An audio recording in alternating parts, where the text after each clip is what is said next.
Me käytetään aineiston hankkimiseen Ilmatieteen laitoksen julkaisemaa Tilastoja Suomen ilmastosta julkaisua. Ja tämä julkaisu sisältää siis Suomen kaikkien säähavaintoasemien aineistot vuosilta 1981-2010. Eli tässä on 30 vuoden keskiarvot laskettu sekä sademäärille että lämpötiloille.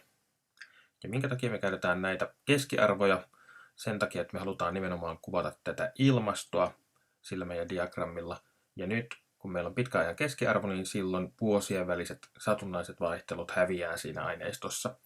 Ja päästään oikeasti käsiksi siihen, että millaista sillä paikkakunnalla on yleensä. Ja tämä raportti on vapaasti ladattavissa netistä. Ja mä laitan linkin tähän tuohon videon alapuolelle niin, että pääsette jokainen hakemaan tämän sitten sieltä omalle koneelle. No nyt seuraava homma on, että me editään se säähavaintoasema, jonka aineistoja me ruvetaan käyttämään. Ja nyt jos siinä sun omassa valitussa kunnassa ei ole tämmöistä virallista säähavaintoasemaa, niin siinä tapauksessa otetaan lähin asema, joka täältä löytyy. Mä valitsen täältä Ähtärin, joka on lähimpänä mun tutkielmakuntaa, joka on siis Virrat. Ja Ähtäristä me halutaan löytää siis kuukausien keskilämpötilat ja keskimääräiset sademäärät. Ja miten se löytyy kaikkein helpoiten? No tietenkin haulla. Eli Ctrl F painamalla saatte hakuikkunan useimmissa noissa PDF-lukuohjelmissa.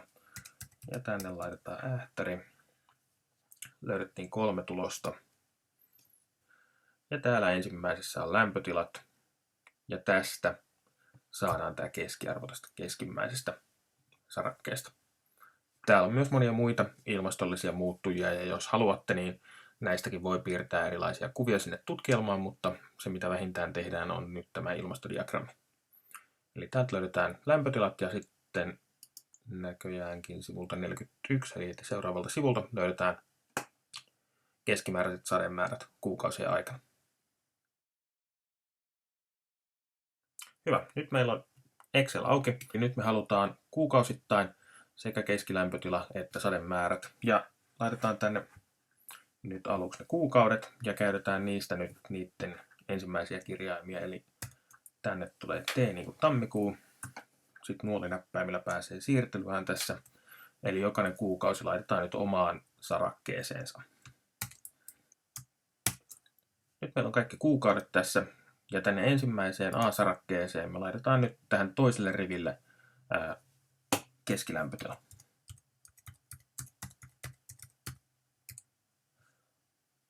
Ja keskilämpötilan yksikköhän on astetta Celsiusta, eli otetaan täältä lisää ja täältä merkki.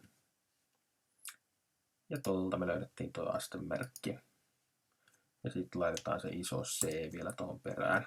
Ja yksikkö on hyvä laittaa tässä sulkuihin näin. Ja kolmannelle riville me laitetaan sademäärä. Ja sademäärä yksikköhän on millimetriä, eli sulkuihin mm. Ja seuraavaksi me ruvetaan siirtämään niitä tietoja nyt sieltä äskeisestä PDF-tiedostosta tänne Exceliin.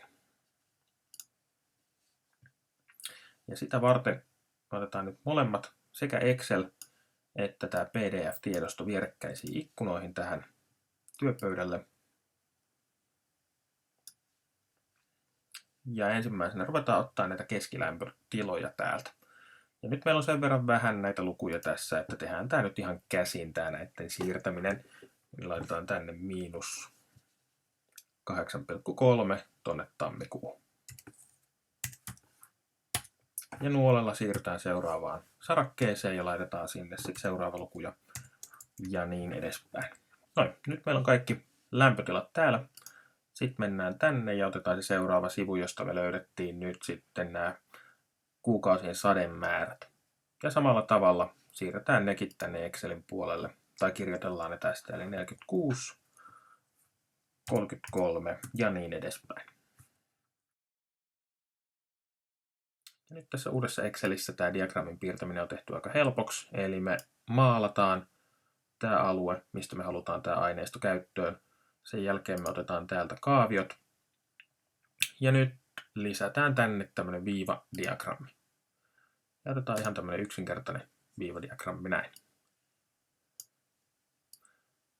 Suurennetaan vähän, että niin näkyy kunnolla. Ja nythän me ei haluta muuta kuin toinen näistä viivadiagrammina ja toinen näistä muuttujista sitten pylväsdiagrammina. Eli sademäärä, joka on tässä nyt punaisella, on loogisempaa esittää tämmöisenä pylväsmuuttujana. Ja me saadaan muutettua se tässä uudessa Excelissä sillä tavalla, että me valitaan tästä tämä käyrä ja sitten otetaan täältä pylväs ja klikataan sitä. Ja se muuttaa sen näin.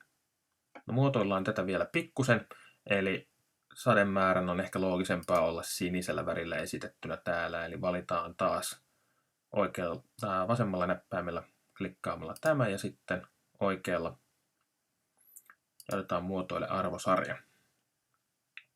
Ja täältä me otetaan täyttö ja sinne sopiva väri. Tuosta sininen. Seuraavaksi me muotoillaan tätä keskilämpötilakäyrää täältä, eli klikataan hiiren oikealla näppäimellä tästä päältä ja otetaan muotoile arvosarja. Ja täältä otetaan kohta viiva ja viivan väri, laitetaan siihen punainen. Ja nyt me huomataan, että tämä meidän kuvaaja kaipaa pikkusen muotoilua.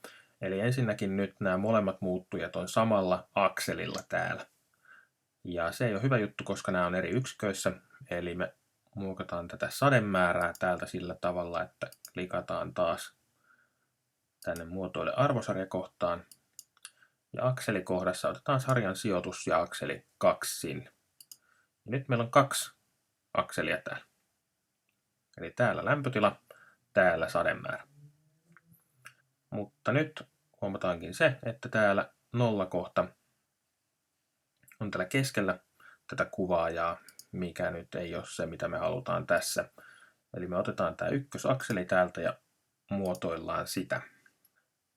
Ja nyt me muotoillaan näitä akselin arvoja sillä tavalla, että laitetaan minimiarvoksi -30 ja sitten enimmäisarvoksi vaikkapa +40. Näin. Ja nyt tästä kohti me päästään muokkaamaan tämän vaakasuuntaisen akselin leikkauskohtaa. Ja laitetaan siihen nyt tämän akselin minimi, eli -30.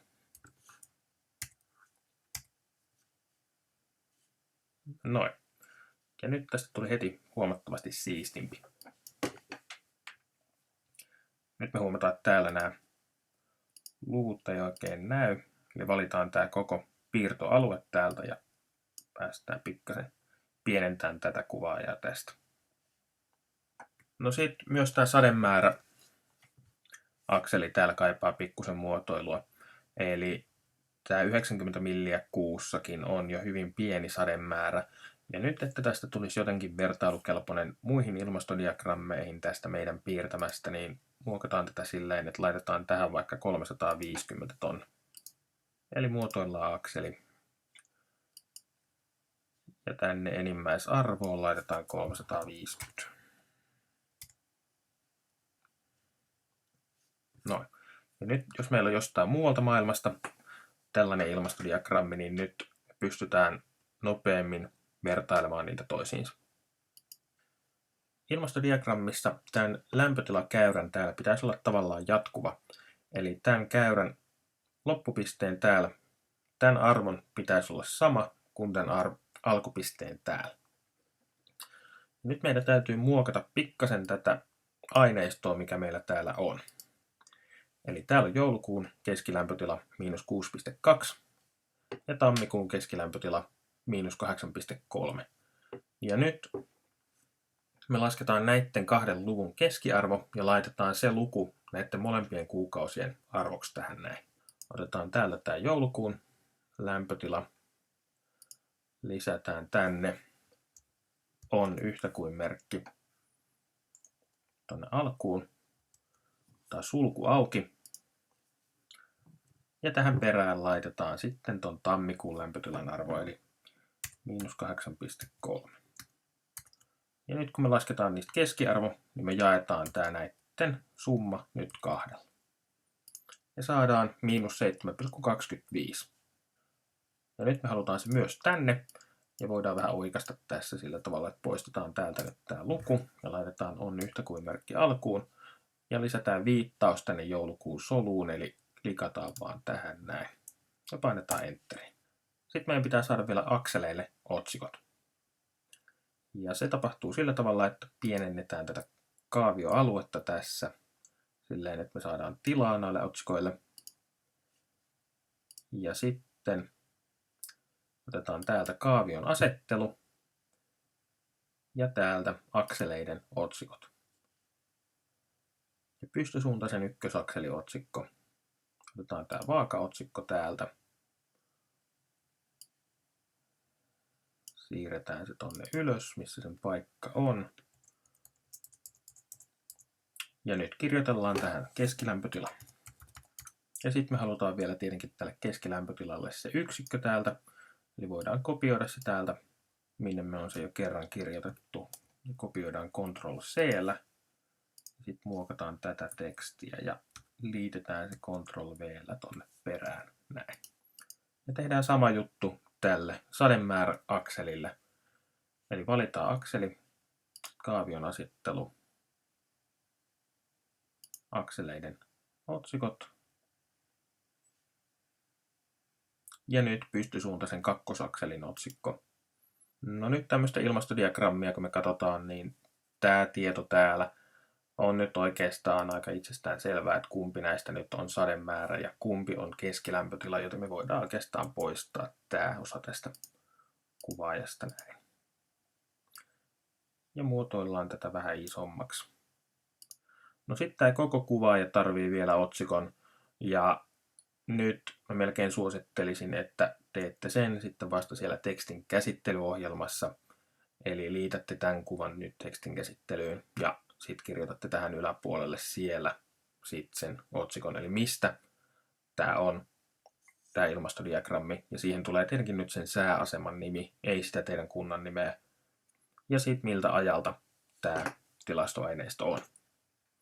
Ja muistakaa laittaa vielä viittaukset siihen aineistoon, mitä me käytettiin. Eli se Ilmatieteen laitoksen raportti on nyt tässä aineiston lähde. Ja tämän kuvan pystyy täältä tallentamaan ihan vaan klikkaamalla oikealla näppäimellä ja laittaa tallenna kuvana.